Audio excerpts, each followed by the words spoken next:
الحمد لله رب العالمين والعاقبة للمتقين والصلاة والسلام على سيدنا محمد وعلى آله وصحبه أجمعين أما بعد فقد قال الله سبحانه وتعالى في محكمه التنزيل والفرقان المجيد بعد أعوذ بالله من الشيطان الرجيم بسم الله الرحمن الرحيم فلولا نفر من كل فرقة منهم طائفة ليتفقهوا في الدين ولينذروا قومهم إذا رجعوا إليهم لعلهم يحذرون صدق الله مولانا العظيم وقال النبي صلى الله عليه وسلم طلب العلم فريضة على كل مسلم ومسلمة أو كما قال عليه الصلاة والسلام அன்பார்ந்த மேலான பெரியார்களே சகோதரர்களே, அல்ஹம்துலில்லாஹ் உலமாக்களான எங்களால் ஒரு சேவை, எங்களோட இல்முன்னு சொல்கிறது, எங்களோட அறிவுன்னு சொல்கிறது, அது ஒரு ஜக்காத்.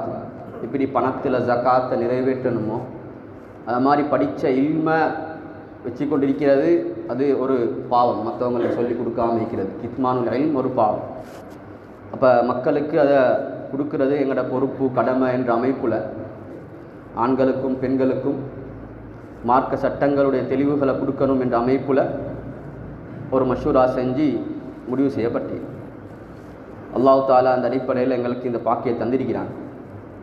இன்றைக்கி நாங்கள் உலகத்தில் அதிகமான விஷயங்களை படிக்கணும். இன்றைக்கி எத்தனையோ லட்சங்கள் செலவழித்து பல கோர்ஸுகள், டிகிரிகள், இங்கே ஐடி ஃபீல்டில் ஐக்கலும், அக்கௌண்ட்ஸ் ஃபீல்டில் ஐக்கலும், எத்தனையோ ஃபீல்டுகளில் எவ்வளோ லட்சங்களை செலவழித்து இன்றைக்கி நாங்கள் பல அறிவுகளை படிக்கிறோம், பல காலங்களை செலவழிக்கிறோம். அதுக்காக வேண்டி ஆன்லைனில் ஐக்கலாம், நேரடி ஐக்கலாம் வைத்து பல கஷ்டங்களை நாங்கள் அனுபவித்து பல இல்முகளை, பல அறிவுகளை படிக்கிறோம். இல்முன் நாஃபி, பிரயோஜனமான அறிவுகளை படிக்கிறது எந்த பிழையும் இல்லை. ஆனால் அதை விட மிக முக்கியம் நாங்கள் பின்பற்றக்கூடிய மார்க்கம், எங்களோட தீன், எங்களோட அமல் இபாதத், இதுகளை படிக்கிறது, விளங்குறது அதை விட முக்கியம். ஏன்னா மௌத்துக்கு பின்னால் உள்ள வாழ்க்கை இதால்தான் சீராக போகுது. எங்களோட தொழுகை, நாங்கள் பருவ வயசு அடைஞ்சதிலிருந்து இன்றைக்கி 30-40 வருஷமாக தொழுது கொண்டிருக்கிறோம். எங்களோட தொழுகை சீராகிக்குதா? எங்களோட சுஜூத் சரியாகிக்குதா? எங்களோட ருக்கு சரியாகிக்குதா? எங்களோட அத்தஹியாத் சரியாகிக்குதா? எங்களோட சூரா ஃபாத்திஹா சரியாகிக்குதா? நாங்கள் இன்றைக்கி செக் பண்ணி பார்க்கல. ஆக இது பெரிய எங்களோட கடமை, பொறுப்பாக இருக்குது. ஸல்லல்லாஹு அலைஹி வஸல்லம் சொல்கிறாங்க, அனஸ் பின் மாலிக் ரலியல்லாஹு தஆலா அறிவிக்கிறாங்க, தலபுல் இல்மி ஃபரீதா, இல்மை தேடி படிக்கிறது கடமை. அலா குல்லி முஸ்லிமின் முஸ்லிம், ஒவ்வொரு முஸ்லிமான ஆண் பெண் மீது கடமைன்னு சொல்கிறாங்க. ஃபர்து, வாஜிப். இமாம் நவவி ரஹ்மத்துல்லாஹி அலைஹி அவங்க சொல்கிறாங்க, ஒரு மனிதர் வியாபாரத்துக்கு போகிறாரு, அவர் வியாபாரத்தை பற்றி படிக்கிறது அவர் கடமை, வாஜிப். அதே மாதிரி ஒருத்தர் திருமணம் செய்ய போகிறாரு, அந்த திருமணத்தை பற்றி படித்து அதனுடைய சட்டத்திட்டங்களை படித்து தான் அவர் திருமணம் செய்யணும் என்பது கடமை, வாஜிப். அப்போ ஒவ்வொரு மனிதர் இல்முல் ஹால், அவருடைய நிலைமைக்கு தேவையான அறிவை படிக்கிறது கட்டாயம். இப்போ பருவ வயசு அடைஞ்சால் தொழுகை கடமை. அப்போ தொழுகையுடைய பூர்த்தியான சட்டத்திட்டங்களை படிக்கிறது கட்டாயம். தொழுகைக்காக சுத்தம் தேவை. அப்போ சுத்தத்தை பற்றி விளக்குறது கட்டாயம். ஒருத்தர் உம்ரா ஹஜ்ஜுக்கு போகிறாரு, ஹஜ் உம்ராவுடைய கடமைகளை படிக்கிறது கட்டாயம். நோன்பு கடமை பிடிக்கணும், நோன்புடைய அஹ்காமாத்துகள், மசாயில்களை படிக்கிறது கடமை. அப்போ கடமையை நாங்கள் செஞ்சிரோமா என்றா இன்றைய கேள்விக்குறியாக ரஹ்மத்துல்லாஹி அலைஹி சொல்கிறாங்க, ஒரு மனிதர் வட்டி பரவலாக இருக்கக்கூடிய ஒரு ஊரில் வாழ்கிறாரு, இவர் இதெல்லாம் வட்டி சம்பந்தப்பட்ட வியாபாரமாக இருக்கு என்பதை படிக்காமல் வியாபாரத்துக்கு இறங்குறது ஹராம் என்று சொல்கிறாங்க. அப்போ அன்பான மேலான பெரியார்களே சகோதரர்களே, மார்க்கத்துடைய அறிவை படிக்கிறது மிக ஒரு கடமையாகி. இந்த ஹதீஸ்ல தொடரில் ஸல்லல்லாஹு அலைஹி வஸல்லம் சொல்கிறாங்க, வ இன்ன தாலிபல் இல்ம், இல்மை படிக்கக்கூடிய ஒரு ஆள், இவருக்கு எவ்வளோ பெரிய பாக்கியம் என்றா, யஸ்தக்ஃபிரு லஹு குல்ல ஷை, யஸ்தக்ஃபிரு லஹு குல்லு ஷை, உலகத்தில் இருக்கிற எல்லாமே நாங்கள் இந்த உட்கார்ந்திருக்கிற எங்களுக்காக வேண்டி இஸ்திக்ஃபார் செய்து பாவ மன்னிப்பு தேடுது. எந்த அளவுக்கு ஹத்தல் ஹீதானு ஃபில் பஹர், கடலில் இருக்கிற மீன்கள் கூட இந்த மஜ்லிஸ்ல இருந்து இப்போ மார்க்கத்தை படிக்கிறதுக்காக வேண்டி வந்திருக்கிற எங்களுக்காக வேண்டி அல்லாஹ் இவங்களோட பாவங்களை மன்னியா அல்லாண்டு அந்த கடல்ல உள்ள மீன்கள் பாவ மன்னிப்பு தேடுது. அவ்வளோ ஒரு சிறப்பான ஒரு விஷயம்தான் மார்க்க இல்மை படிக்கிறது. அதனால் ஒரு பயான கேட்குற அமைப்பில் நாங்கள் இல்லாமல் நாங்கள் இல்மை படிக்கிற அமைப்பில் ஏழுமென்று அடுத்த வகுப்புகளுக்கு வரக்குள்ள ஒரு நோட் கோப்பியை செவ்வாய்க்கிழமை எங்களுக்கு தெரியும் இது ஃபிக்ஹ் வகுப்பு நடக்கிற நாள், அந்த நாளைக்கு வரக்குள்ள நாங்கள் ஒரு நோட் கோப்பியை ஒரு பேனை எடுத்துகிட்டு வந்து சொல்லப்பட்ட விஷயங்களை குறிச்சிக்கிட்டு போகிறது மிக ஒரு பொறுமதியாயிக்கும். இல்லாமல் இந்த காதால் கேட்டு அந்த காதால் விட்டால் அது அநியாயம். நாங்கள் பார்க்குறோம், நாங்கள் ஜனாசா தொழுகிற நேரத்தில் பாருங்களேன், ஒவ்வொரு ஜனாசாவுக்கும் என்ன செய்யணும், ஜனாசா தொழுகிற விளக்கம் சொல்லணும். சொல்லாட்டி கஷ்டம் தெரியாது. அது நாங்கள் அந்த டைமில் அதை கேட்குறோம், அந்த நிலைமைக்கு மட்டும் இப்போ தொழுகிறதுக்கு மட்டும் அதை கேட்குறோம். அதனால் அது அடுத்த முறை தொலைக்கொள்ள அது தெரியாது. நாங்கள் அதை என்ன செய்யலை, எங்களோட வாழ்க்கைக்கு முழுமையாக இது தேவை என்ற அமைப்பில் நாங்கள் படிக்கல. இந்த டைமில் எப்படி தொடரணும் என்று விலையும் கொண்டா போதும் என்று சொல்லி நாங்கள் அதை கேட்குறோம். அப்போ இந்த நிலைமை மாறணும். நாங்கள் படிக்கிறது இதுகளெல்லாம் எங்கள் வாழ்க்கைக்கு தேவை. நாங்கள் ஒரு கிளாஸுக்கு போகிறோமேண்டா நாங்கள் சும்மா போக மாட்டோம். ஒரு சல்லி கொடுத்து ஒரு கிளாஸுக்கு போகிறோமேண்டா நாங்கள் ப்ரிப்பேரோடு எங்களுடைய அதுக்கு தேவையான என்ன விஷயங்கள் எடுத்துக்கொண்டு தான் போவோம். இப்போ அதை மாதிரி நாங்கள் இது ஒரு பிரோசனமாக நினச்சி இதுக்கு ஒரு பேனாவை எடுத்து ஒரு கொப்பி எடுத்து சொல்லப்பட்ட விஷயங்களை குறித்து நாங்கள் இதை வாழ்க்கைக்கு எடுத்தோமேண்டா நாங்கள் இந்த உலமாக்கள் செய்யக்கூடிய இந்த தியாகம், இந்த சேவை அது ஒரு பொறுமதியானதாக, அவங்களோட கஷ்டங்கள் முயற்சிகள் ஒரு பொறுமதியானதாக மாறும். அந்த அடிப்படையில் நாங்கள் ஃபிக்ஹுடைய வகுப்பு என்று இந்த வகுப்பை நாங்கள் ஆரம்பிச்சுக்கிறோம். பொதுவாக மார்க்கத்தில் என்னென்ன அறிவுகள் என்னென்ன கலைகள் இருக்கேன்னு பார்த்தா மார்க்கத்தில் அதிகமான கலைகள் இருக்கி. நாங்கள் பிரதானமான கலைகள் என்று பார்க்குற நேரம் அல்லாஹ்வுடைய குர்ஆனை விட முக்கியம் வேறு எதுவும் இல்லை. இப்போ குர்ஆன் அதனுடைய விளக்கம் தஃப்சீர் என்ற கலை இது.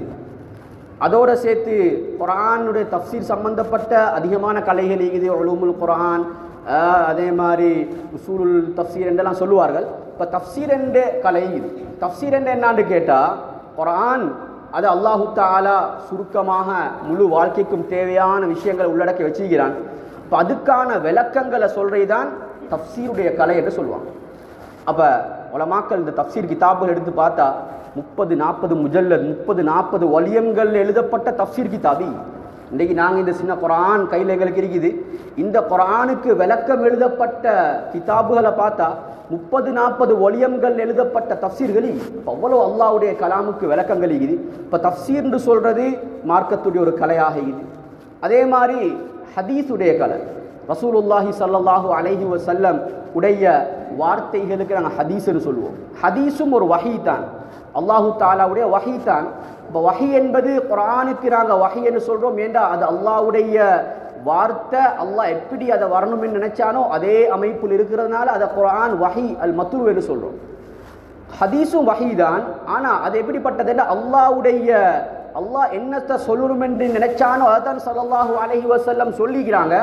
ஆனால் அதுக்குரிய வார்த்தைகள் ஸல்லல்லாஹு அலைஹி வஸல்லம் உபயோகித்து அதை சொன்னனால அதை நாங்கள் ஹதீஸ் என்று சொல்கிறோம். அப்போ அதனால தான் அது தொடக்கோல எங்களுக்கு வுது இல்லாமல் தொடலாம், குர்ஆனை தொடக்கோல வுதுவோட தொடரும் என்று சொல்லப்பட்டிருக்குது.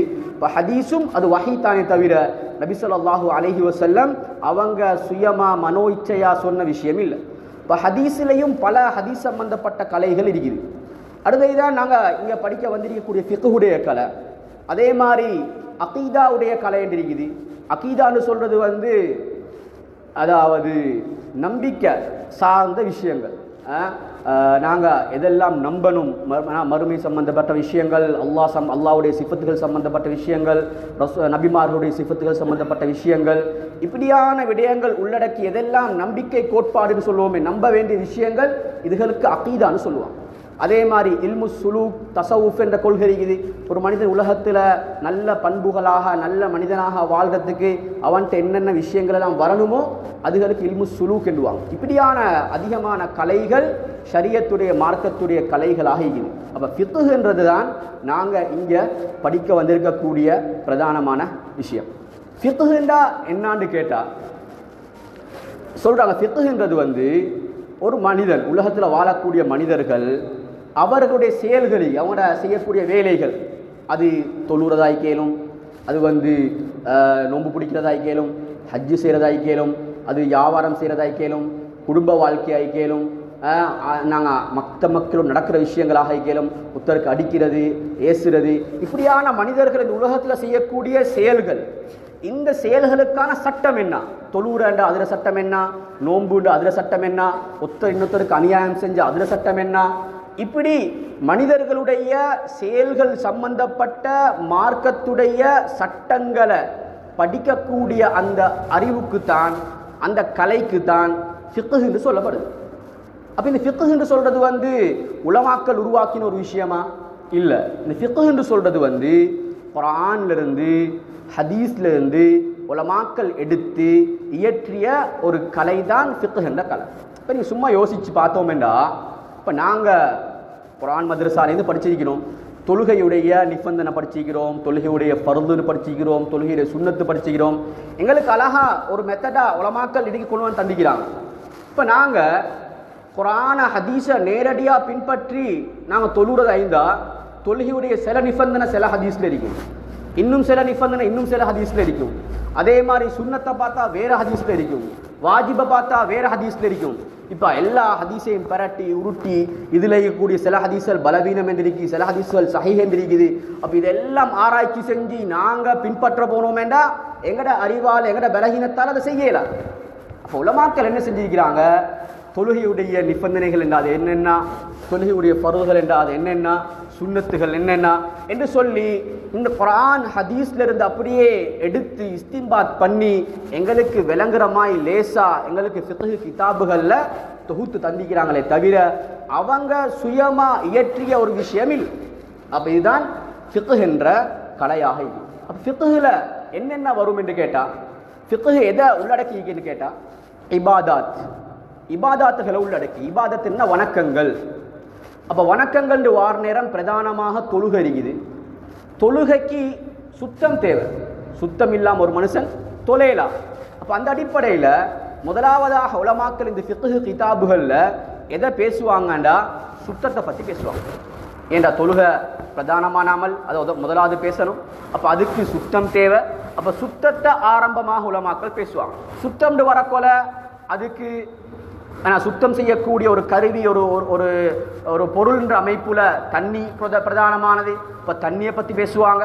அதே மாதிரி சுத்தத்துடைய நிபந்தனைகள் என்ன, சுத்தமாக இருக்கிறதுக்கு என்னென்ன செய்யணும், இதெல்லாம் நஜீஸ், இப்படி ஆரம்பமாக சுத்தத்தை பற்றி உலமாக்கள் பேசுவாங்க. அடுத்தது தொழுகையை பற்றி பேசுவாங்க இபாதாத்தில். அதுக்கு பின்னால் ஜகாத்தை பற்றி பேசுவாங்க, அதுக்கு பின்னால் நோம்பை பற்றி பேசுவாங்க, ஹஜ்ஜை பற்றி பேசுவாங்க. இதெல்லாம் இபாதாத் சம்பந்தப்பட்ட விஷயங்கள், மனிதனுடைய வணக்கம் சம்பந்தப்பட்ட விஷயங்கள். அதுக்கு அடுத்தபடி எதை பேசுவாங்கண்டா முஆமலாத், கொடுக்கல் வாங்கல். இதுவும் ஒரு ஃபிக்ஹுடைய கலை. நாங்கள் செய்யக்கூடிய கொடுக்கல் வாங்கல் எப்படி இருக்கணும், ஒரு பொருள் வாங்குறேன்டா விற்கிறேன்டா எப்படி இருக்கணும், விற்கிறவர் எப்படி இருக்கணும், வாங்குறவர் எப்படி இருக்கணும், இப்படி பூர்த்தியான அல்ஹம்துலில்லாஹ் இன்றைக்கு உலகத்தில் என்னென்ன புது புது வியாபார முறைமைகள் எல்லாம் வந்திக்குதோ இது எல்லாத்துக்குமான தீர்வு அல்ஹம்துலில்லாஹ் எங்களை ஃபிக்ஹில் இன்ஷா அல்லாஹ் நாங்கள் அதையும் படிப்போம். அது முஆமலாத், கொடுக்கல் வாங்கல்னு சொல்லுவாங்க. அதுக்கு அடுத்தபடியாக உலமாக்கல் முஆஷராத், குடும்ப வாழ்க்கை, எப்படி திருமணம் முடிக்கிறது, திருமணத்துக்குரிய அக்து, அதோடைய ஒப்பந்தத்துக்குரிய நிபந்தனை என்ன, ஒருத்தருக்கு குடும்ப வாழ்க்கையில் விருப்பம் இல்லைன்றா அவர் என்ன செய்யணும், தலாக் எப்படி போகிறது, தலாக் செய்யப்பட்ட இத்தா ஒரு பெண் இப்படி இத்தா ஆயிக்கணும், இப்படியான குடும்ப வாழ்க்கை சம்பந்தப்பட்ட விஷயங்கள் அதுக்கு அடுத்தபடியாக உலமாக்கள் கொண்டு வருவாங்க. அதுக்கு பின்னால ஜினாயாத், குற்றங்கள், மார்க்கத்தில் உலகத்தில் மனிதர்கள் செய்யக்கூடிய விஷயங்கள்ல எதெல்லாம் குற்றங்கள், கொலை செஞ்சா அது ஒரு குற்றமா இல்லையா, அதே மாதிரி ஒருத்தருக்கு அடிச்சா அது ஒரு குற்றமா இல்லையா, திருடினா அது குற்றமா இல்லையா, இப்படி குற்றங்களை பற்றி பேசி அதுக்கு பின்னால் ஹுதூத், இந்த குற்றங்களுக்கான ஹத்துகள் என்ன, கொலை செஞ்சா அதுக்கு ஹத்து என்ன, களவான்னா அதுக்கு ஹத்து என்ன, ஒருத்தர் இன்னொருத்தருக்கு அடிச்சா அதுக்கு ஹத்து என்ன, ஒருத்தர் இன்னொருத்தர கையை வெட்டினா அதுக்கு ஹத்து என்ன, மதுபானம் குடிச்சா அதுக்கு ஹத்து என்ன என்று ஹுதூதுகள், மார்க்கத்துடைய தண்டனைகள் என்று சொல்லி உலமாக்கள் இப்படி பேசி முழு ஃபிக்ஹ் கிதாப் என்று சொல்றது இந்த அனைத்து விஷயங்களையும் உள்ளடக்கின ஒரு பாடமாக இருக்கு. இப்போ அல்ஹம்துலில்லாஹ் நாங்கள் யோசிச்சுக்கிறோம் இந்த எல்லா விஷயங்களையும் பொதுவாக சில நேரம் தஹாராவோட படித்து முடிக்கிறது, தொழுகையோட படித்து முடிக்கிறது, அப்படி இல்லாமல் இந்த முழு ஃபிக்ஹுடைய பாடங்களையும் அல்ஹம்துலில்லாஹ் எங்களால் ஏழுமான மாதிரி படித்து கொடுக்குறதே தான் எங்கள் நோக்கமாய். ஏண்டா மக்கள் எல்லாம் தேவையாக தான் இருக்கிறோம் நாங்கள், கொடுக்கல் வாங்கல் நாங்கள் செய்கிறோம், குடும்ப வாழ்க்கை வாழ்கிறோம், எங்களுக்கு இடையில் குற்றங்கள் நடக்குது. இப்போ இதுக்கான மார்க்கத்துடைய தீர்வு என்ன என்றதை நாங்கள் விளங்குற கட்டாயம். அதனால் இது எல்லா விஷயங்களையும் அல்ஹம்துலில்லாஹ் நாங்கள் இங்கே படித்து தர பார்த்து கொண்டிருக்கிறோம். சரி, அந்த அடிப்படையில் அடுத்த விஷயம், இந்த ஃபிக்ஹ் என்பது இது கிட்டத்தில் தோன்றிய ஒரு விஷயமா, நேற்று மோனாத் தோன்றிய விஷயமா? உலமாக்கள் சொல்றாங்க இந்த ஹனஃபி மதுஹப் என்றாங்க, மாலிக் மதுஹப் என்று சொல்றாங்க, ஷாஃபி மதுஹப் என்றாங்க. அப்ப இதெல்லாம் நேற்று மோனாத்து தோன்றியதா இந்த மதுஹப் என்ற விஷயம் என்று பார்த்தா, அல்ஹம்துலில்லாஹ் இந்த மதுஹப் என்று சொல்றது இன்றைக்கு நேற்று வந்த விஷயம் இல்லை, சஹாபாக்களுடைய காலத்திலிருந்தே இருக்குது. இப்போ ரசூலுல்லாஹி ஸல்லல்லாஹு அலைஹி வஸல்லம் உலகத்தில் வாழ்கிற காலத்தில் மக்களுக்கு மார்க்கத்தில் ஒரு சட்டம் தேவைண்டா அவங்க என்ன செய்வாங்க? ரசூலுல்லாஹி ஸல்லல்லாஹு அலைஹி வஸல்லம்கிட்ட போவாங்க, போய்த்து அதுக்கான தீர்வை கேட்பாங்க. இப்போ ரசூலுல்லாஹி ஸல்லல்லாஹு அலைஹி வஸல்லம் அல்லாஹ்வுடைய நபி உலகத்தில் இருக்கிறாங்க. அப்போ மக்களுக்கு ஒரு தேவை வருது, அப்போ அதுக்கான தீர்ப்பு அவங்க கொடுத்துருவாங்க, அவங்களுக்கு சொல்லிடுவாங்க. இப்போ ரசூலுல்லாஹி ஸல்லல்லாஹு அலைஹி வஸல்லம் எப்படி தீர்ப்பளிப்பாங்கண்டா, உலமாக்கள் சொல்றாங்க அல்லாஹுடைய வஹி மூலமாக, குர்ஆன்ல இருக்கக்கூடிய ஆயாத்துகள் மூலமாக ரசூலுல்லாஹி ஸல்லல்லாஹு அலைஹி வஸல்லம் தீர்ப்பளிப்பாங்க. குர்ஆன்ல வஹி அதுக்கான பதில் இல்லைண்டா ரசூலுல்லாஹி ஸல்லல்லாஹு அலைஹி வஸல்லம் தீர்ப்பளிப்பாங்க. அதுவும் ரசூலுல்லாஹி ஸல்லல்லாஹு அலைஹி வஸல்லம் இஜ்திஹாத் மூலமாக அவங்க ஆய்வு செஞ்சு பதில் கொடுப்பாங்க. அந்த ஆய்வு எப்படி அமைஞ்சிக்குமேண்டா, அல்லாஹு தஆலா அவங்களுக்கு கொடுத்த உதிப்பால, இல்ஹாம் என்று சொல்லக்கூடிய உதிப்பால பதில் கொடுப்பாங்க. இப்போ ஹதீஸ்னு சொல்றேன், நான் முதல்ல சொன்னேனே, அதுவும் வஹி தான். அல்லாஹு தஆலா அவங்களோட உள்ளத்துக்கு இல்ஹாமாக போட்டது, ஒரு உதிப்பாக போட்டது. அந்த உதிப்பின் மூலமாக ரசூலுல்லாஹி ஸல்லல்லாஹு அலைஹி வஸல்லம் பதில் கொடுப்பாங்க. அதுக்கு தான் நாங்கள் ஹதீஸ்னு சொல்றோம். அப்ப ரசூலுல்லாஹி ஸல்லல்லாஹு அலைஹி வஸல்லம் நேரடியாக குர்ஆன்ல அதுக்கான தீர்வு இருக்கக்கொல குர்ஆனால பதில் கொடுப்பாங்க. இல்லைன்னா சில நேரத்தில் அல்லாஹ்ட்ட இந்த வஹி வரும் கொஞ்சம் இருங்கன்னு சொல்லி அதன் மூலமாக வஹி இறக்கி குர்ஆனாலே பதில் கொடுத்து இருக்கிறாங்க. இன்னும் சில சந்தர்ப்பங்கள் ரசூலுல்லாஹி ஸல்லல்லாஹு அலைஹி வஸல்லம் என்ன செய்வாங்க, அல்லாஹ் உதிப்பை போட்டு ரசூலுல்லாஹி ஸல்லல்லாஹு அலைஹி வஸல்லம் சொல்லுவாங்க அதுக்கான தீர்வை. இது நாங்கள் ஹதீஸ்னு சொல்லுவோம். இன்னும் சில சந்தர்ப்பத்தில் உலமாக்கள் எழுதுறாங்க, ரசூலுல்லாஹி ஸல்லல்லாஹு அலைஹி வஸல்லம் இல்ஹாம் இல்லாம தன்னுடைய ஆய்வால தானே ஆய்வு செஞ்சு பதில் கொடுத்துக்கிறாங்க. இந்த பதில் சரியாக இருந்தா அல்லாஹு தஆலா அதுக்கு மாற்றமாக எதுவும் சொல்ல மாட்டான், அல்லாஹ் அதை ஏற்றுக்கொள்வான். இப்போ அல்லாஹ் இதுக்கு மாற்றமாக எதுவும் இறக்கல்ல, குர்ஆன் ஆயத்தை இறக்கல்லன்னு சொன்னா அது ரசூலுல்லாஹி ஸல்லல்லாஹு அலைஹி வஸல்லம் தன்னுடைய பஹ்ஸால ஆய்வால சொன்னது அல்லாஹ் பொருந்தி கொண்டான் என்று அர்த்தம். அப்ப நபி அவங்க இல்ஹாமால சொன்னது அதே மாதிரி தானே ஆய்வு செஞ்சு சொன்னது, இது ரெண்டையும் வித்தியாசப்படுத்தி பார்க்கலுமான்னு அப்படி பார்க்கலாம். ஏண்டா எதெல்லாம் அப்படி செஞ்சாங்கன்னு சொல்ல முடியாது. ஆனா ரசூலுல்லாஹி ஸல்லல்லாஹு அலைஹி வஸல்லம் ஒரு விஷயத்தை ஆய்வு செஞ்சு சொல்லி அது தவறாக ஆன பட்சத்தில் அல்லாஹ் தஆலா வஹியை இறக்கி அதை அல்லாஹ் மாத்திக்கிறான். அப்ப இது நபி அவங்க ஆய்வு செஞ்சு தான் சொல்லிக்கிறாங்க என்று விளங்க வருது. இதுக்கு ரெண்டு உதாரணங்கள் உலமாக்கள் எழுதுறாங்க. ஒன்று ரசூலுல்லாஹி ஸல்லல்லாஹு அலைஹி வஸல்லம் பத்ருடைய யுத்தத்தில் கைதிகளை என்ன செய்யறன்ற விஷயத்தில் அபூபக்கர் ரலியல்லாஹு தஆலா அன்ஹு ஒரு மஷூரா கொடுக்குறாங்க, யா ரசூலல்லாஹ் நாங்கள் என்ன செய்வோம், இவங்களை விடுவிச்சுட்டு அதுக்கு பதிலாக நாங்கள் பணம் எடுப்போம், ஃபித்யா எடுப்போம் என்று ரசூலுல்லாஹி ஸல்லல்லாஹு அலைஹி வஸல்லம் ஒரு மஷூரா சொல்லப்படுது. ரசூலுல்லாஹி ஸல்லல்லாஹு அலைஹி வஸல்லம் அந்த மஷூராவை கபூல் செஞ்சு நபி அவங்க அப்படி செய்கிறாங்க. உமர் ரலியல்லாஹு சொன்னாங்க, யா ரசூலல்லாஹ் சரி வராது, இப்படி செய்யவானா, இது வஹியா இல்லாட்டி உங்களோட முடிவா என்று கேட்டுட்டு சொன்னாங்க, அவங்கள கொலை செய்யறதுதான் சரி. அல்லாஹ் தஆலா வஹி இறக்குறான், மா காலின் நபியி யகூன் லஹு அஸ்ரா ஹத்தா யுஸ்கின ஃபில் அர்ல். அவர்களை அப்படி சல்லி கொடுத்து விடுவிக்கிற நபிக்கு அது சரி வராது, அவர்கள் இரத்தத்தை ஓட்டத்தான் வேணும், அவர்களை கொலை செய்யத்தான் வேணும் என்று அல்லாஹ் தஆலா வஹி இறக்குறான். அப்ப இது என்னத்தை விளங்குது, ரசூலுல்லாஹி ஸல்லல்லாஹு அலைஹி வஸல்லம் தன்னுடைய ஆய்வின் மூலமாக ஒரு முடிவு எடுக்கிறாங்க. ஆனா அல்லாஹ் அதை ஏற்றுக்கொள்ளல, அல்லாஹ் அதுக்கு மாற்றமாக வஹி இறக்குறான். அதே மாதிரி இன்னொரு இடத்துல ரசூலுல்லாஹி ஸல்லல்லாஹு அலைஹி வஸல்லம் தபூக்குடைய யுத்தத்துக்கு வராத சில ஆட்களுக்கு மன்னிப்பு கொடுத்தாங்க. அப்ப அல்லாஹு தஆலா அதை பொருந்தி கொள்ளல, அல்லாஹ் இறக்குறான், அஃபல்லாஹு அன், நபியே நீங்க செஞ்ச வேலையை நாங்கள் மன்னிச்சிட்டோம், லிமா அதீத லஹும், அவங்களுக்கு நீங்க அனுமதி கொடுத்தீங்க, அப்படி அனுமதி கொடுத்திருக்க கூடாது என்று சொல்லி அல்லாஹ் சொல்கிறான். அப்ப இதன் மூலம் விளங்குது ரசூலுல்லாஹி ஸல்லல்லாஹு அலைஹி வஸல்லமுடைய காலத்துல ஒரு மக்களுக்கு ஒரு சட்டம் ஒரு தேவைன்னு வரக்கொல ரசூலுல்லாஹி ஸல்லல்லாஹு அலைஹி வஸல்லம் என்ன செஞ்சாங்க, குர்ஆன்ல இறக்கப்பட்ட அந்த ஆயத்துகள் மூலமாக பதில் கொடுத்தாங்க. அதே மாதிரி ஸல்லல்லாஹு அலைஹி வஸல்லம் அல்லாஹ் அவங்களுக்கு உதிப்பை கொடுத்து அந்த உதிப்பின் மூலமாக சொன்னாங்க, அதுவும் நேரடி வஹி தான்.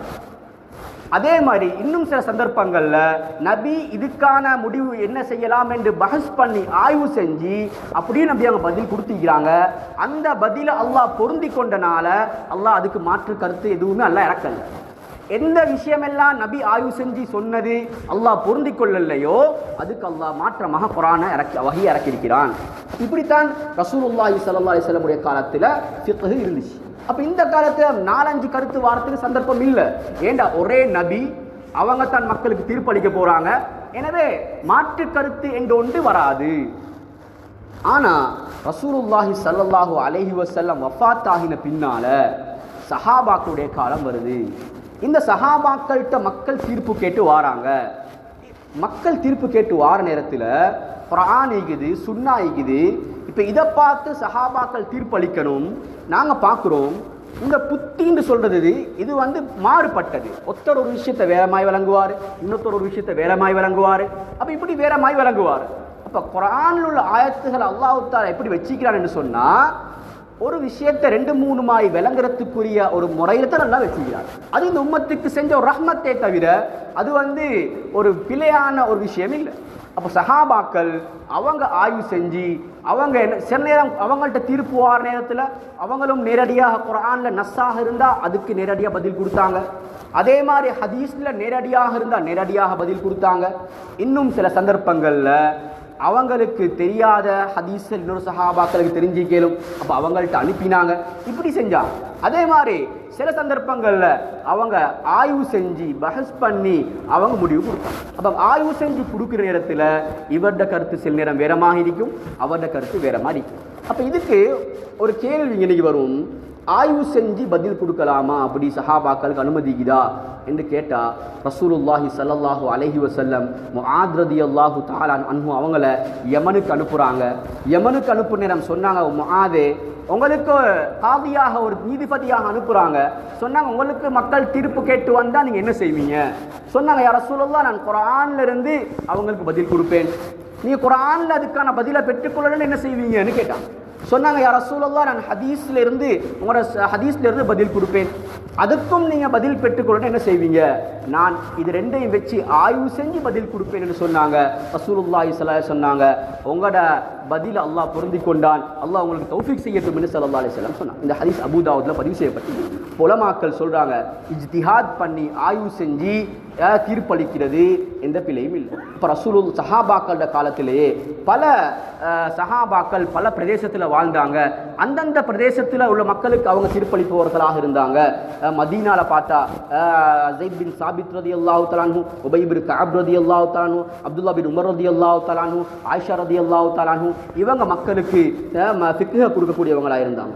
மக்கால பார்த்தா அப்துல்லா பின் அப்பாஸ் ரலியல்லாஹு இருந்தாங்க. கூஃபால அலி பின் அபி தாலிப் ரலியல்லாஹு தஆலா அன்ஹு, அப்துல்லா பின் மஸ்ஊத் ரலியல்லாஹு இருந்தாங்க.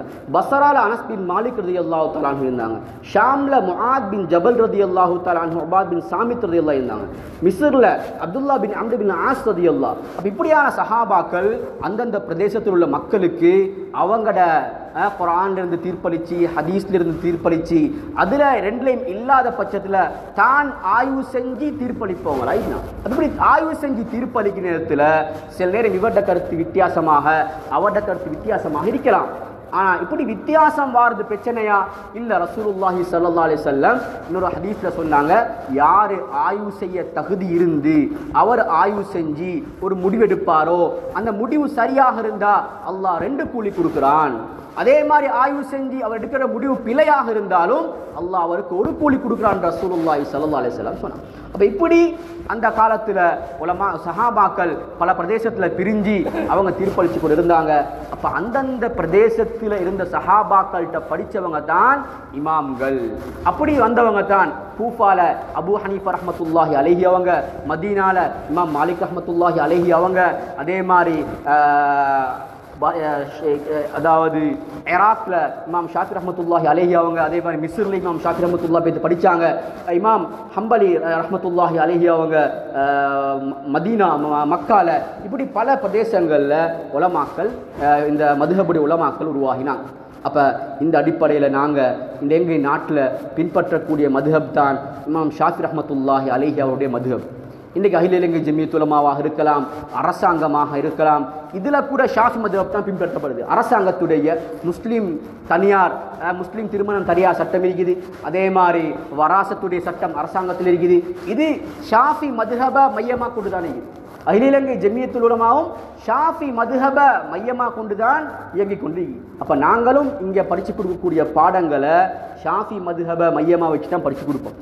அப்போ ஷாஃபி மதுஹப்ன்றது சாதாரண ஒரு மதுஹப் இல்லை. ஏனைய 3 மதுஹபுகளை விட ஒரு சிறந்த மதுஹபாக உலமாக்களால் பார்க்கப்பட்டது.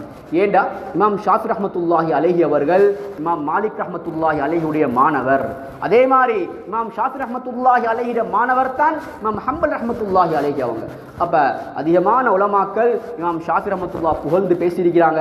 எந்த அளவுக்குண்டா இமாம் ஹம்பல் ரஹ்மத்துல்லாஹி அலைஹி சொல்லிக்கிறாங்க, நாங்கள் பல கலைகளை இமாம் ஷாஃபி கிட்ட பேய்த்து படிய காட்டிலும் எங்களுக்கு அந்த கலையை பற்றியே தெரியா என்று இமாம் ஹம்பல் ரஹ்மத்துல்லாஹி அலைஹி அவங்களே சொல்லிக்கிறாங்க. அப்போ அவ்வளோ ஒரு பொறுமதியான மதுஹபை நாங்கள் பின்பற்றோம். இமாம் ஷாஃபி ரஹ்மத்துல்லாஹி அலைஹி ஒரு முஹத்திஸ், ஒரு ஹதீஸ் கலை வல்லுநராக இருந்திருக்கிறார். ஒரு முஃபஸ்ஸிர், அவர் ஒரு பல தஃப்சீர் கிதாப் எழுதியிருக்கிறாங்க. அதே மாதிரி ஃபிக்ஹ எடுக்கக்கூடிய ஒரு கலையான உசூல் ஃபிக்ஹ் என்ற கலையை முதல்ல உருவாக்கினவங்க தான் இமாம் ஷாஃபி ரஹ்மத்துல்லாஹி அலைஹி. அதே மாதிரி லொகாவுடைய கலையில், அரபு மொழியுடைய கலையில், குர்ஆன் ஹதீஸ் என்பது அரபுல இருக்குது. இந்த அரபை விளங்கினவங்க, அரபு மொழியில் ஒரு பாண்டித்தியம் பெற்றவங்க இமாம் ஷாஃபி ரஹ்மத்துல்லாஹி அலைஹி. தீவானுல் இமாம் ஷாஃபின்னு சொல்லக்கூடிய அரபு கவிதைகளை உள்ளடக்கின ஒரு கிதாப் இமாம் ஷாஃபி எழுதிக்கிறாங்க. அப்போ இப்படி பொறுமதியான ஒரு மதுஹபத்தை நாங்கள் பின்பற்றி கொண்டிருக்கிறோம். அந்த மதுஹபை மையமாக வச்சு தான் எங்களோட பாடங்கள் தொடர்ந்து போகும். இன்ஷா அல்லாஹ் அடுத்தடுத்த வகுப்புகளில் நாங்கள் இன்ஷா அல்லாஹ் சுத்தத்துடைய பாடங்கள், தொழுகையுடைய பாடங்கள் என்று படிப்போம். சந்தர்ப்பத்தில் நாங்கள் படித்து தந்த விஷயங்களில் உங்களுக்கு ஏதாவது கேள்விகள் இருந்தால் அல்ஹம்துலில்லாஹ் கேட்கலாம். அல்ஹம்துலில்லாஹ் அதுக்குரிய பதிலை தரலாம்.